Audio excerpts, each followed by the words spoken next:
So good morning or good night, depending on where you are in the world.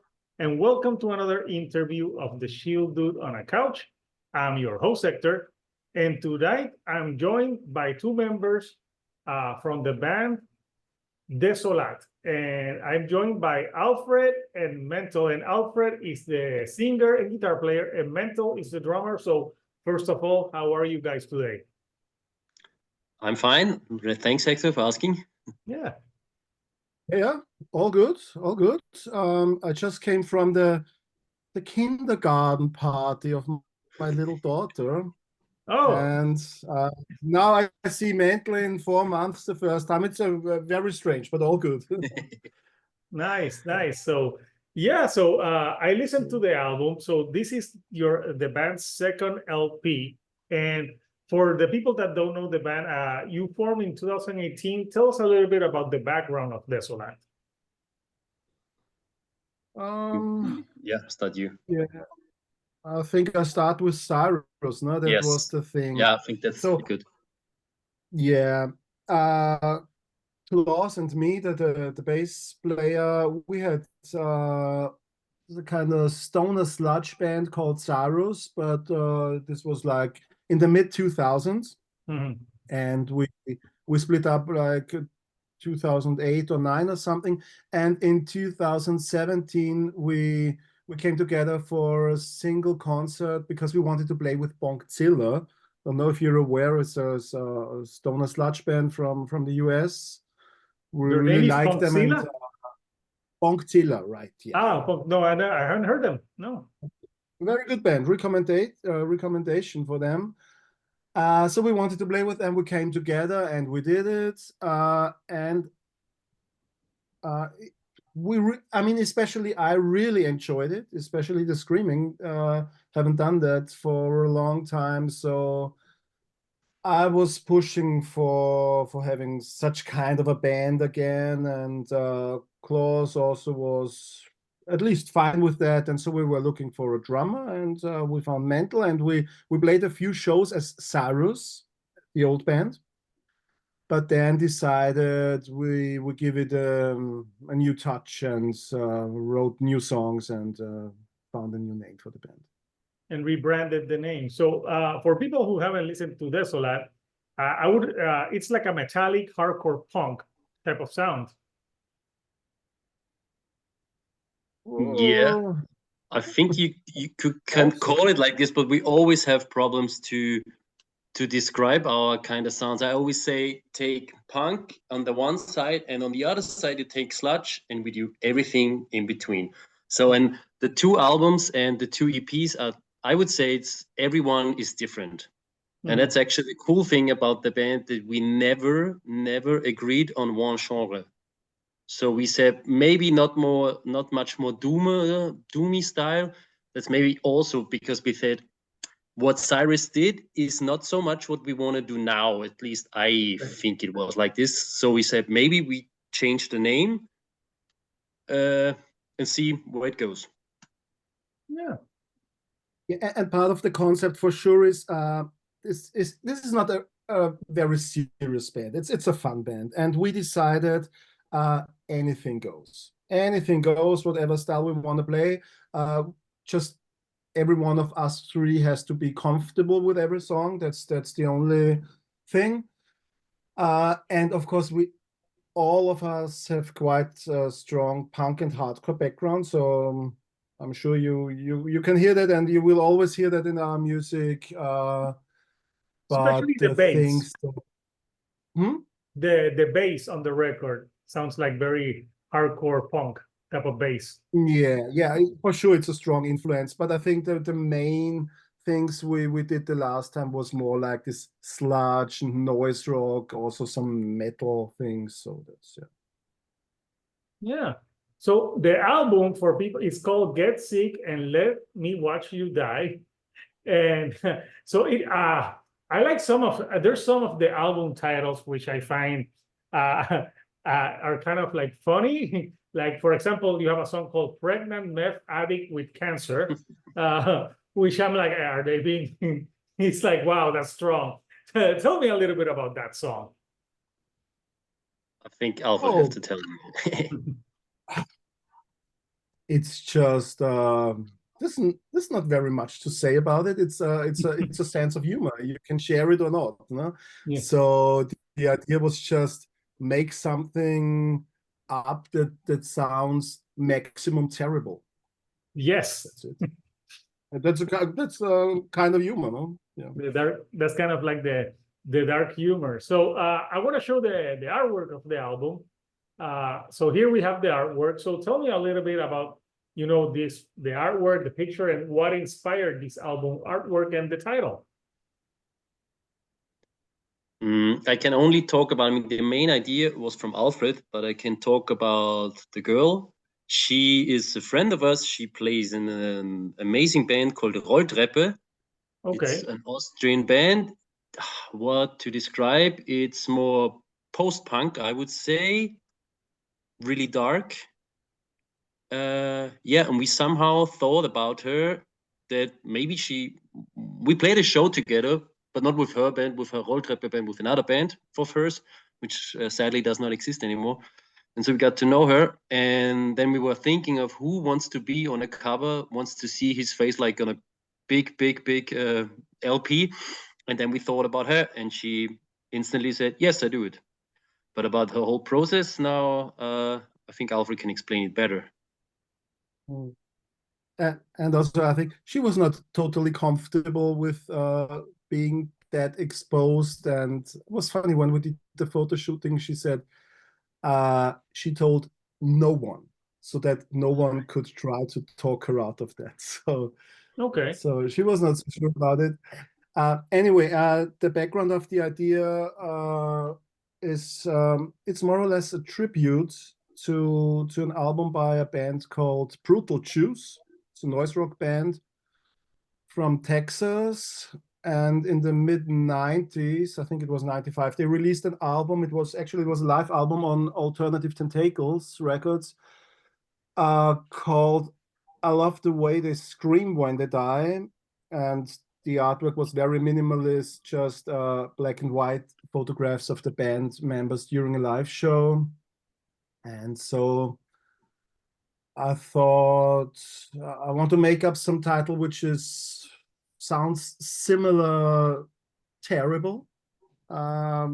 Maybe we did not succeed totally, but I hope we came close. So Get Sick and Let Me Watch You Die. And we also, as artwork elements, we just have black and white photos, but we didn't want to have us as a band on it and like recreate live situations. So we just made some other photos which would fit to the title. So of course, everyone can make up his own ideas or her ideas. The idea from our side was some situation where you think about things, maybe also about people you want to see not existing anymore. And so we have on the front cover the girl watching out of the window during train ride, and on the back cover it's a guy leaning out of the window having a cigarette. It's similar. Yeah, you know, it's a cool picture. And who took the picture? Did someone in the band took the picture? It was Kathy, my girlfriend. Okay, awesome. Yeah. So yeah, the album title, yeah, it's cool, and the music, I think it has different variations to it. So tell me a little bit about the themes that you explore on this record. You mean lyrically? Or yeah, the lyrical musically? things that you explore on this record, yeah. Lyrical thing. On this record, I mean, generally, lyrics are not of major importance to us. We're more focused on finding cool titles. But I mean, the lyrics are okay, but we did not print them on the records, also not on the ones before. People regularly ask, where are the lyrics? So I told this story a few times. And on this record, the lyrics are quite abstract and sound orientated. And the themes are, as you can guess, quite negative. So the world is shit, people are shit, you are shit, I am shit. Let's burn it all down. So that's it, more or less, and some hedonistic party stuff. And I mean, on the records we did before, there were quite bigger amounts of political aspects. There were all of those 3 records before had a quite a portion of, I would say, violent fantasies of class war, but not on this new one. I don't think, no. Well, you have you start with Doomsday Clock, so you have. I like some of the titles, like this band is your yoga. I thought that was the funniest one, like this band is your yoga. So I was thinking, do the song titles have to do anything with the song, or are they just like kind of random?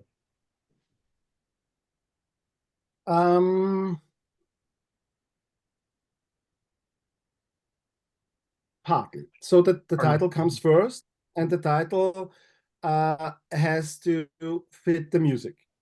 Okay. And then I make something up that fits the title. Sometimes it's more random, and sometimes it makes more sense.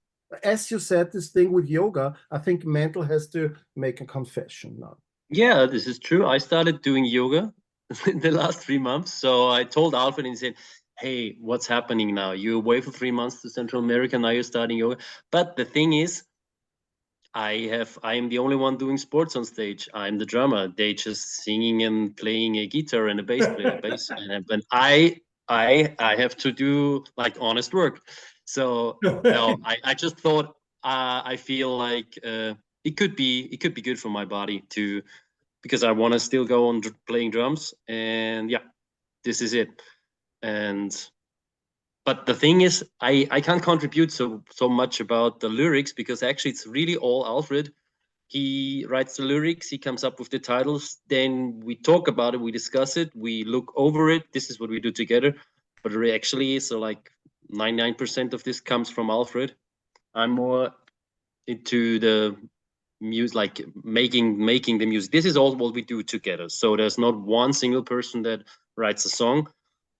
Maybe one comes up with a riff, and then we start, or we come up with a rhythm, and then we start. So I would say the songwriting is all the 3 of us, but the lyrics is 100% Alfred.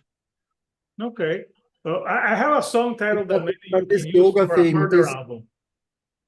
This yoga thing is very embarrassing and Mental. I'm looking forward in meeting personally. Yeah. No, you need to do another yoga thing, mate. The song could be called I Once Did Hallucinogenics, and Now I Think I'm Namaste. Okay, I keep that in mind. It's recorded. It's recorded. I can rewatch it. Yeah, people sometimes, Mental. We have something in common. I've also been to yoga classes. So yes. a few years ago, with my ex-wife, I went to this like yoga class. That it was a yoga class for partners, and they're doing the yoga, and they sit us all in a circle, and they were asking everyone like what is healing to you, and everyone was like saying something, and I just came up with a bullshit answer, and I said, this is what I said: there are 2 types of healing. There's the healing of the body and the healing of the mind, and throughout the healing of the mind, we heal our body. And I remember my ex-wife looking at me like, he's so full of shit, and the yoga instructor was like, those are beautiful words, Hector. I'm like, namaste.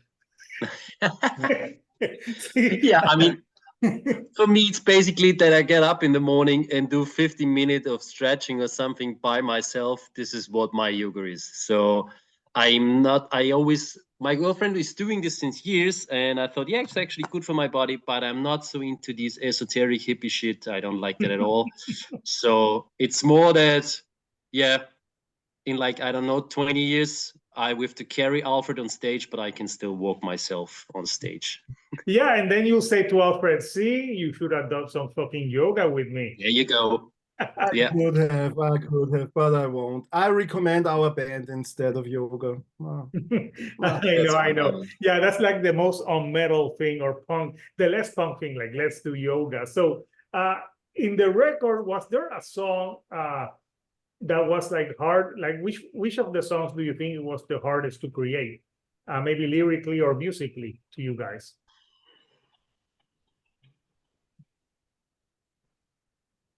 Wow. I mean, really hard to record was the yoga one, actually, because I'm playing the whole, I think nearly the whole song. It's more than 4 minutes. I play the same rhythm. Wow. And it's not difficult. It's not difficult, actually, but it has to be accurate and it has to be on time. And also on stage, I have to play it with a click in my ear because there is a sample and it should be exactly that time. And it's a quick song. And so for me, for recording, this was the hardest. But like in creating, it was really easy, actually. Okay. Because it was just really the repetition. Yeah. That you think like people think, oh, well, it's easy because it's repetitive, but that means there's more room for mistakes, right? Because exactly. Yeah. Mm-hmm. Interesting. What about you, Alfred? Yeah, creation-wise, I think the very first song on the album was quite hard. It's called Doomsday Clock. Yeah. Yeah. And we were jamming around this riff, and we really liked it, but we just couldn't come up with anything else that made us feel it improves the song, or that's where it's usually you get a feeling it's logical where it goes to, and it was impossible with this song. So we just said, okay, stop it, let's leave it here. We don't see it as a song, we just see it as an intro to a record, and then it should be fine. So you see, so we don't like fucking around for a long time, so we took this decision, and I mean, it has a title, but it's just one riff, so it's it ended up as kind of an intro, no? Yeah, it's just not overthink it, because sometimes we're not into that. If things take too long, so that's not our cup of tea. That's not your cup of tea. So the album is going to be out on the 14th of June, and it's going to be with legendary US noise rock label Reptilian Records. So tell us about signing with this record label and having this record label promote this album. Yeah, so I did this with most of my various bands recording, send it out to labels. And I also have a label on my own, with help of friends, of course. And in the end, most of the time I end up doing it with my label. We had some releases with, DIY collaboration, different labels on it. But this time, I also sent it to Reptilian Records, and he said, yeah, I like it, let's do it. So this was quite easy. So that's it. Awesome. So I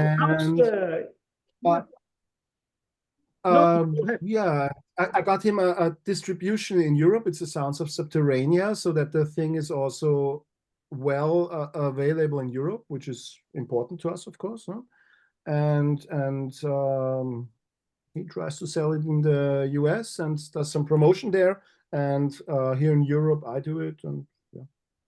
Awesome. So how's the Austrian rock and metal scene?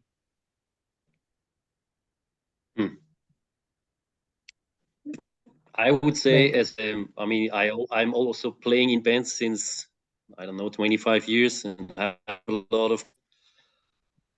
At the moment, if you think like if you wanna make money, if you wanna be like live and make a living from it, then you have to do totally different kind of music. So with you have to do a pop band. Either you do really a pop indie band, or you do some of this folklore shit. There's a lot of money in it. But if you do something like we do, there's nearly no possibility that you get somewhere, I would say. So And from me, it was always that no, I don't wanna do music for living, and More for a passion. But the funny thing is, exactly, just for passion. And the funny thing is, I remember Alfred telling us that when he got the email from Reptilian Records, that it was somewhere at around midnight or so, and he woke his girlfriend up and said, I was never this close to being a rock star now. So this is actually a funny thing. Oh, come on. Yeah, But yeah, it was like that. He know, was it's like not a young boy seeing his dreams come true. That was actually nice to see this. But yeah, I would say in Austria, it's difficult. What would you say, Alfred? Yeah, but anyway, I don't see this very much as a topic. Not even becoming a rock star, but just a thing, earning any money with this kind of music. It's so far away. It's so unrealistic, and I cannot seriously think about that. And also, I mean, the thing with this label, of course, it was great, and for an Austrian band, this is already quite an achievement. But I'm totally realistic about the thing. It's we're an underground band, and if we attract a few people and sell a couple of records, that's nice, but it's still a small DIY thing, and it's totally unrealistic that it will become something else. And I wouldn't want to put any energy in some unrealistic dreams about that. So I like the music, I like the scene. There are lovely bands around in Austria for I would say every kind of underground genre, especially in Vienna, you might find everything, and so it's great bands. But yeah, it's an underground DIY communities, I would say, and I really enjoyed it. Yeah, and it's also nice in Austria. But for sure, the country makes a bit of a difference to get a wide exposure. It's for sure easier if you're from UK or Sweden or from the US, of course. Yeah. So once the album is out, do you have is there some shows planned for now? Couple of, yeah. We have 3 shows, I think, so release shows at the moment. But the thing is, it's a bit difficult because it's so close to summer, and people, I don't know what it's like in the US, but people rarely do club shows. In summer, the clubs are closed, the squats are closed, so it's difficult. We play in Vienna, of course, in Bregenz. We play a show in summer in Slovakia. But then we have a few more plans, but this will all be in autumn. Yeah, of course. So where the album? Welcome to the US. Yeah, yeah. Hopefully. So the album is out on the 14th, and it's going to be out on. Where's Mental? I don't know. He got up and left. I don't know. Hopefully he'll be back before the interview ends. So you're going to be releasing the record. There's Mental. Yeah, there was somebody called. So I'm back. No worries. You did your hair? What yeah. I have to do my hair? What? Do my hair? Yeah. Mental, has anyone ever told you that you kind of look like Jason Newsted? Jason? Yeah, Jason Newsted. Jason Newsted. He used to play bass for Metallica. Who is this? Who is this? I know it, of course. This guy. I wasn't. We had a big talk about this. Okay. Yeah. Alfred is more into Metallica. No, nobody told me, but it's funny. I can put it on the list because there is a list of people comparing me to so many different musicians, and it's really funny. There's always somebody new. Yeah. Yeah, no, cool, no? You kind of look like Jason. Usually, it's this. What is it called? Omar Rodriguez from the Mars Volta? Or yeah, what is it? This called? is the Mars. This is most what people told me. Or maybe Claudio from Coheed and Cambria because of the hair. Yeah, could also be. But the one from Omar Rodriguez Lopez was the most what people compared me to. Yeah. Okay. So what's next? Once you put out the record, so you'll play a few shows. do you plan to? Are you the type of band that's always in writing mode?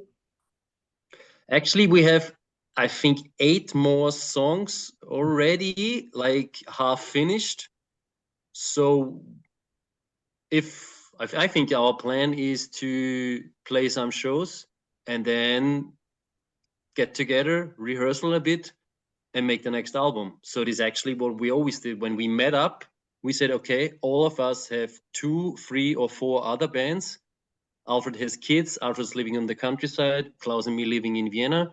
So there's not going to be a band where we rehearse every week regularly.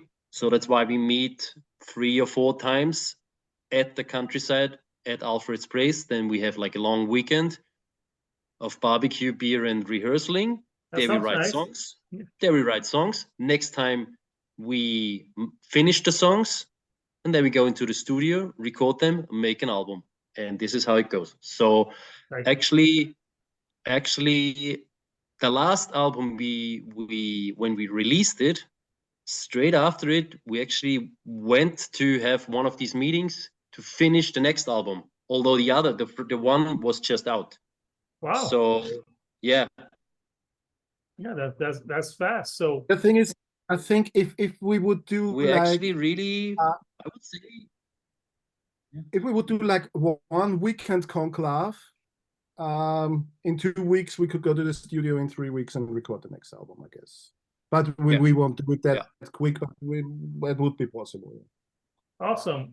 So before I let you guys go today, anything you like to say to the fans before we go? Fans? Yes. Fans. You have to have a few fans. What? I don't know about that. What to say to fans? Buy the record. Obvious stuff. Buy the record. Buy the record for a friend. So buy 2 records.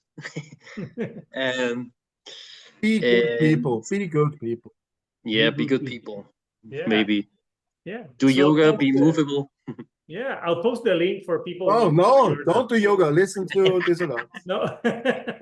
Well, maybe you should say do yoga while listening to Desolat. Yeah, I know. I don't think it's the type of music. No, I'm totally anti. Totally anti. Yeah. So I'll put the link for people who want to pre-order the record.